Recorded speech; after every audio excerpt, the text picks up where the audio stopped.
ko po. O, so eto, panoorin nga natin itong nangyari kay Ka Eric. Sabi dito, SMNI Angkor na nagsiwalat ng travel fund umano ni Representative Romualdez, pinakontempt ng Kamara. O, play. Hindi nakapagtim... Wait lang. Sino tong reporter na to? Sino tong reporter na to? Pakisabi. Anong pangalan ng reporter na yan? Pakicheck nga. Kung yung reporter na yan ay member ng kapisanan ng mga broadcaster ng Pilipinas. Pakicheck nga kung yan ay member ng National Journalists, National Unions of Journalists of the Philippines o National Press Club. Pakicheck nga. Pero KBP lang yung binabanggit ko kanina. Pakicheck nga si Kuya kung KBP. Kasi kung si Kuya ay hindi siya KBP, eh dapat hindi nagbabalita to. Kasi ganun daw po ang usapan. Hindi ka saklaw ng Sotolo kung hindi ka journalist. Kung hindi ka journalist. O, pakicheck nga ito. Baka mamaya nagbabalita ka, hindi ka naman journalist Nagtataka ako. Pag ba journalist ka, may board exam ba yan? Di ba wala naman? Hindi ba kahit naman wala kang pinag-aralan, pwede ka naman maging journalist? O, di ba sabi naman dun sa batas, malayang pamamahayag. Di ba kahit naman bingi ka, pilay ka, o meron ka epilepsy, meron ka pa namang pwede ka magpahayag, di ba? Tama. So dapat malaya ka magpahayag, di ba? So ano yun? Ba't ganun? Sige. Nagtatanong lang. Alam ko bawal na magtanong ngayon, pero valid naman yung questions eh. Wala akong natatanggap na text. Ako mismo nagtatanong ako mismo. Via mga kongresista sa SMNI Angkor na si Eric Celis na tumangging pangalanan ng source ng kanyang balita tungkol sa higit 1 bilyong pisong travel fund umano ni House Speaker Martin Romualdez. Sa pagdinig ng Legislative Franchise Committee kanina, sinubukang pigain si Celis na ilantad ng kanyang source mula sa Senado. Pero imbis na umamin, hiniling niyang burahin sa records ng Kamara ang mga sinabi niya tungkol dito sa unang hearing. Nalabag daw kasi ang kanyang constitutional rights. Dito na napikon ang mga kongresista. No, your manifestation is out of order. I am Do requesting. not lecture us. No, I am about not the rules lecturing. of this I am committee standing and up for my right. Mr. I am. Ayan o, imagine, napikon. Yun yung term na ginamit, napikon. Question, kapag ka ikaw ba'y manbabatas, dapat pikon ka? Pag ikaw ba'y mambabatas, dapat medyo malambot ang puso mo? Paano kayo humaharap sa debate kung mga sensitive kayo? Aba, mas entitled pa kayo sa mga entitled na mga millennials Yung mga bata kayo, sigurado ako mas matatapang pa yung mga magulang ninyo at mga teacher ninyo. Pero ngayon, konting ano lang sa inyo, porket nasa posisyon kayo out of order, point of order. Standing up for my right. Remember, we might cite you in contempt. Then so be it. Yun na yung panakot. We might cite you in contempt. Diyos ko, NPA yan. Tuwan-tuwa pa yan na ikulong mo yan. Yan ang malaking kaibahan ninyo. Alam mo, si Senator Bato noon, meron siyang hearing.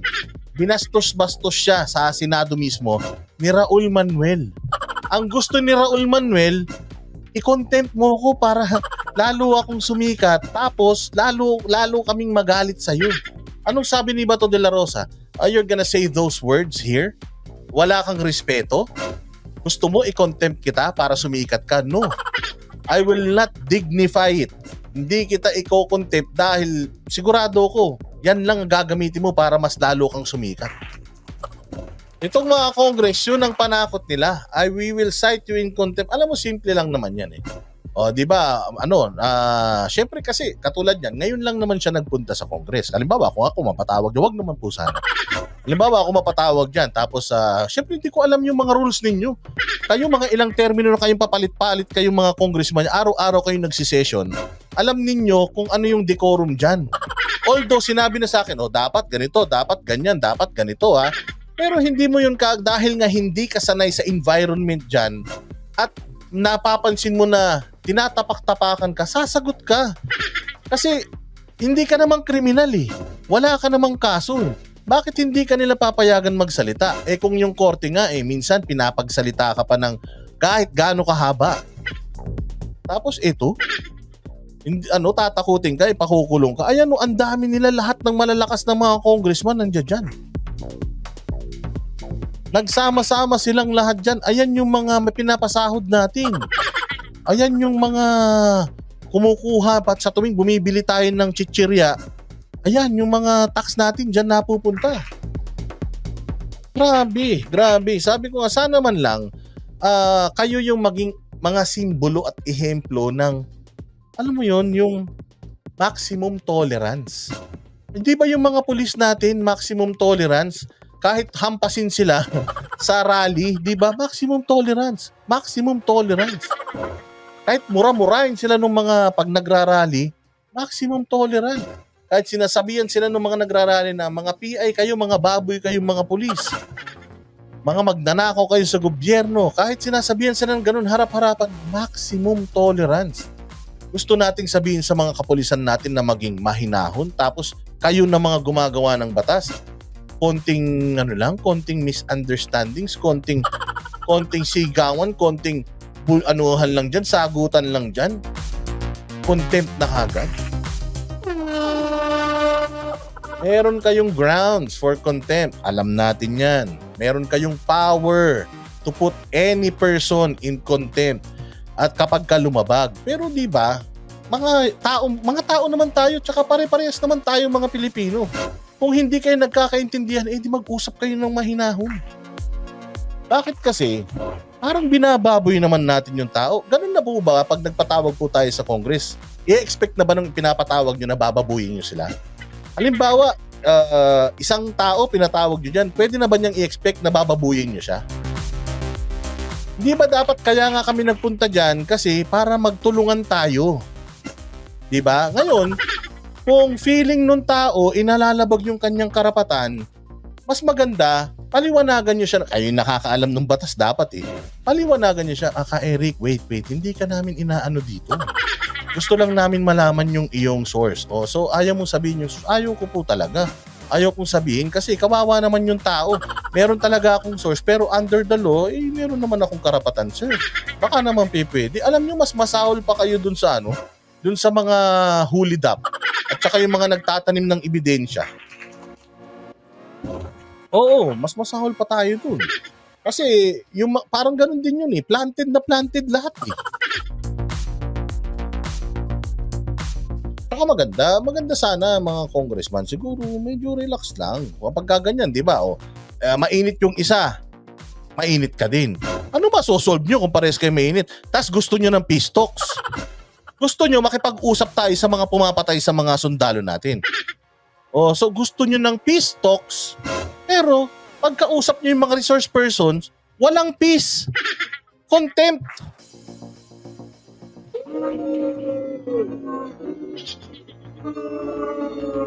Diba? Sana naman. Kung gusto natin makipag-usap ng kapayapaan sa mga rebelding komunista, dapat sa mga taxpayers at sa mga membro ng gobyerno, mga tiga-gobyerno yan, NTF, LCAC. Sana mas lalo kayong mahinahon. Paano nyo kakausapin yung mga NPA?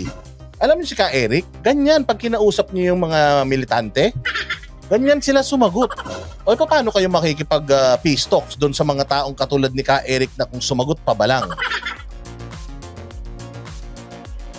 Hindi ba? Kaya sana naman mga congressman, wag naman nating gamitin yung ating ranggo, yung ating posisyon sa gobyerno para naman makapang-apak ng ordinaryong Pilipino. Kasi lalo na katulad kami, kaming mga maliliit lang na mga broadcaster, mga vlogger, kahit hindi po kami miyembro ng media. Sa pagkakaalam ko, pwede po kaming sumagot kapag alam na namin na mali. Hindi ba? Diyos ko po.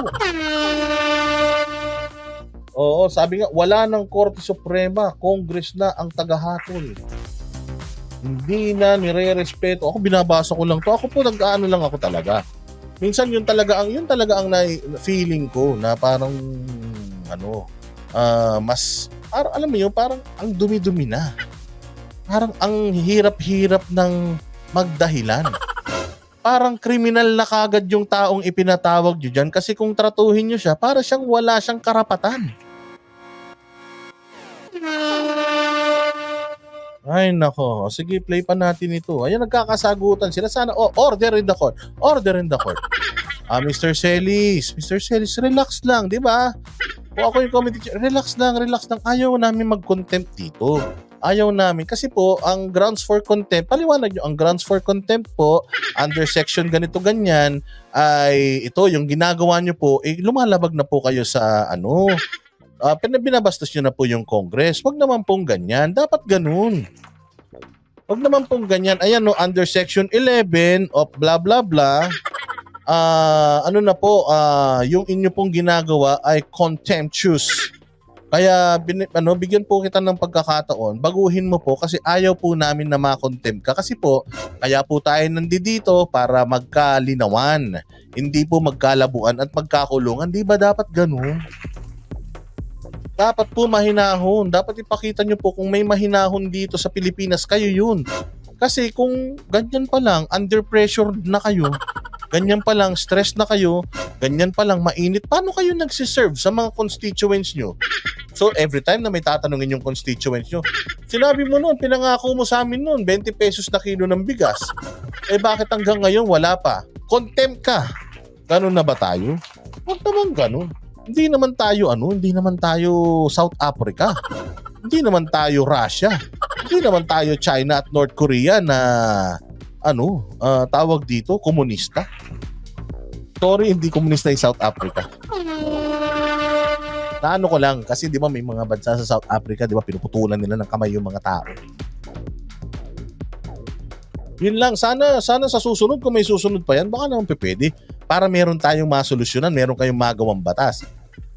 Dapat kalmado po tayong lahat. Kayo po yung dapat unang-una sa lahat na nagpapakita kung paano maging mga statesman.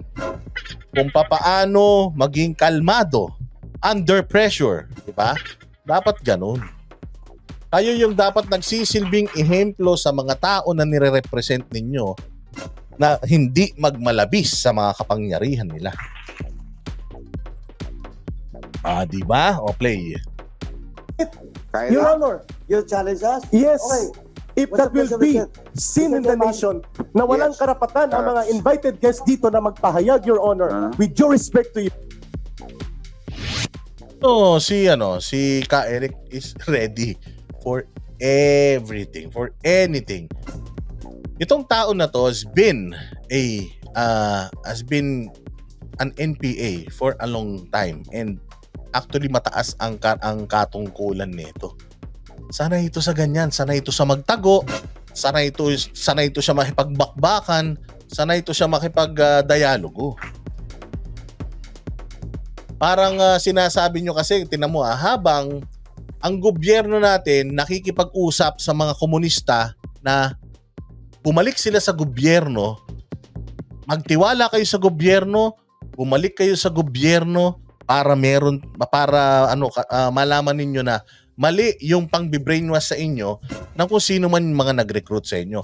Ang gobyerno ay mapagmahal, ang gobyerno ng Pilipinas ay mapag-alaga, ang gobyerno ng Pilipinas ay kakanlungin kayo bilang mga anak niya. Ganun natin sila pag inaaya sila. Kaya bumalik na kayo, kayong mga rebelde, bumalik na kayo sa gobyerno at ipararamdam ng gobyerno sa inyo yung mga bagay na hindi nyo naramdaman nung kayo ay kalaban pa ng gobyerno. Di ba? Ang gobyerno po ay gobyerno na ayaw pumatay. Kaya po, para walang mamatay, kayo na lang po ay bumalik na sa Pilipinas at tutulungan namin kayo. Di ba? Habang ang NTF-ELCAC, pinaghirapan ni PRD yan, as much as possible, ayaw din nila ng gera, inaano nila, kumbaga hinihikayat nila yung mga rebelde na magbalik loob sa gobyerno. Anak ng putya, yung isang tao na nagbalik sa loob sa gobyerno, nilagay nyo sa kulungan, anong klaseng image ng gobyerno yung ipinakikita natin? So, ang sinasabi ng mga komunista ngayon, tinan mo, paano yan? Tayo mga kalaban ng gobyerno. Paano hindi magtitiwala tayo sa kanila? Eh yung nagtiwala sa kanila si Ka Eric, ayun, yung gobyernong binalikan niya, yun din yung nagkulong sa kanya.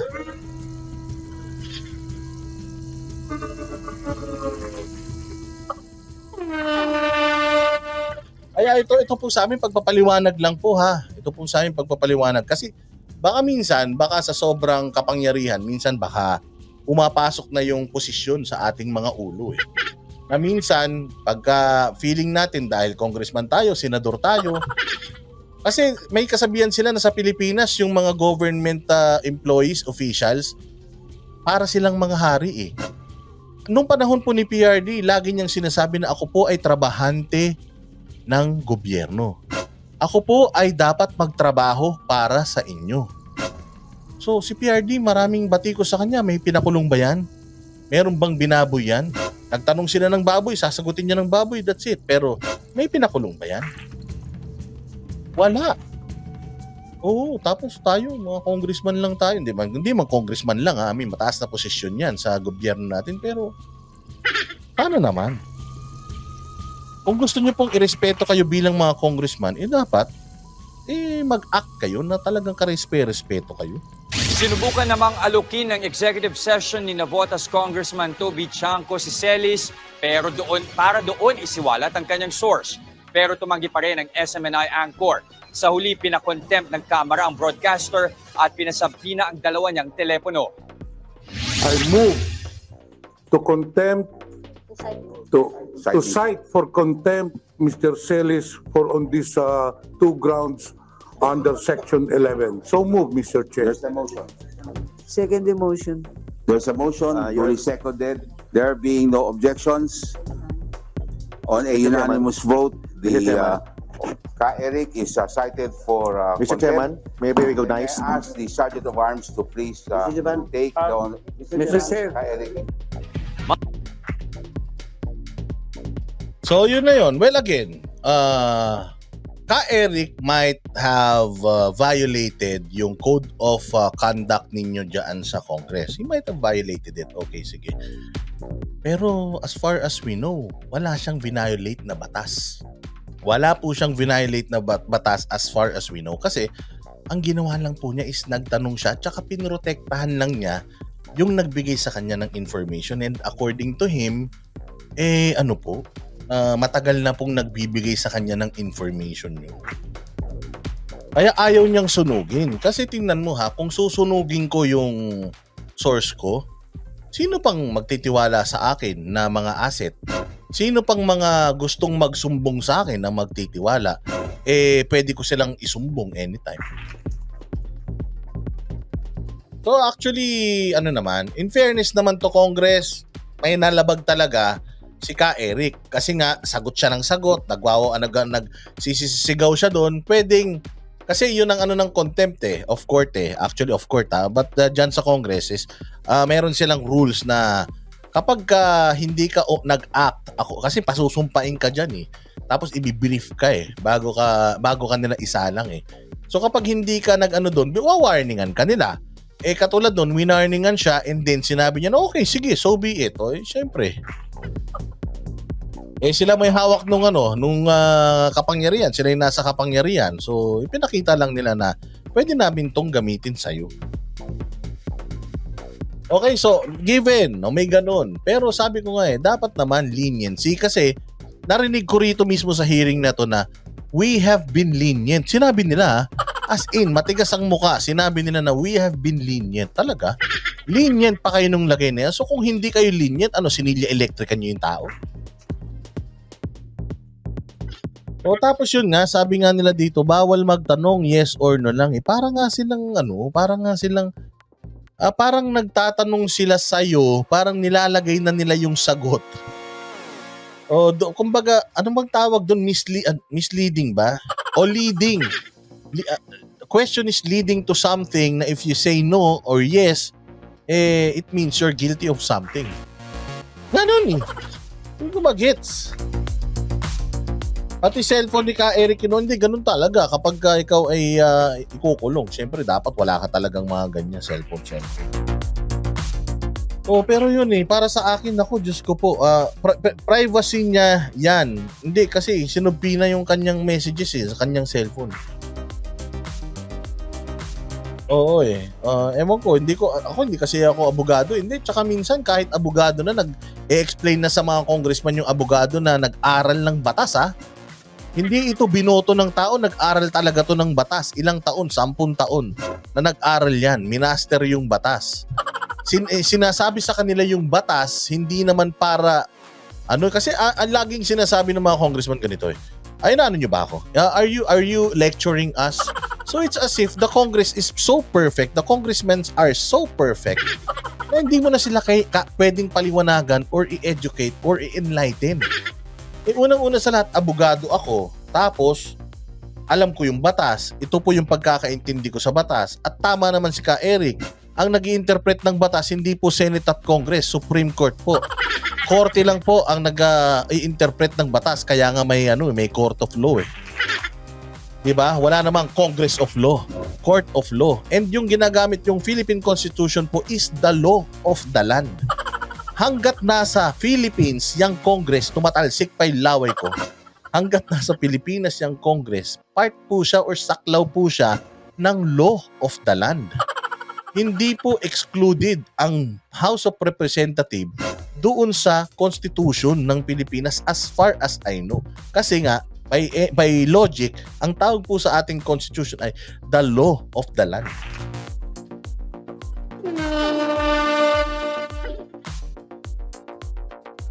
Di ba? Tama naman, di ba? The law of the land. Philippine Constitution. Sino gumawa ng Philippine Constitution? Congress, Senate. Kontakin nyo. Kayo gumawa nung batas, Soto Law. Tapos, hindi nyo pwedeng gamitin sa inyo. Yun yung medyo nasaktan ako dun na alin dun sa provisions nung batas yung sinasite mo dito. So, binasa. Okay, so, member ka ba ng KBP? Sabi naman nung isa, kahit naman di ako member ng KBP. Kasi yung KBP po is, voluntary. Hindi naman po yan mandatory. Hindi naman po yan PRC, Professional Regulations Commission. Hindi naman yan ganun. So, pwede ako magpa-member dyan or hindi. So, ibig sabihin kung hindi ako member ng KBP, hindi na ako pwedeng wala na akong press freedom. So, parang yun yung niya. Doon nagsimula yun So, sabi, yung Soto Law, ganito, ganyan yan. So, under section ganyan, ganito, ganyan. So, yan, hindi namin tinatanggap yung law na yan dito. Dito lang, sabi niya. So, pwede ba yun yung batas? Hindi nyo kikilalanin sa loob ng Kongreso mismo na kayo mismo yung gumawa ng batas? Ang gulo. May panel ata kung sino ang bumubuo ng Constitution. But still, yung mga congressman ang gumagawa niyan, bumabalangkas niyan. Oo, part sila niyan I mean, I may be wrong because again, I'm only assuming. I may be wrong. O ano ba? Ano ba talaga yung katotohanan? Congress ba ang gumagawa ng Constitution o hindi? Meron mga panel of justices yan. Pero halinhinan po yan. Ano po yan? Tawag dito. Kasama po nila ang Congress at ang Senate sa pagpapasa ng mga batas nila. Diba? Kaya nga gusto ng charter change Diba? Yung charter change, nilalakad po yun sa Congress Diba? Tsaka sa Senate. Oh, Diyos ko. Oh, sige. Oh, ito naman. Diyos ko po. Ito naman.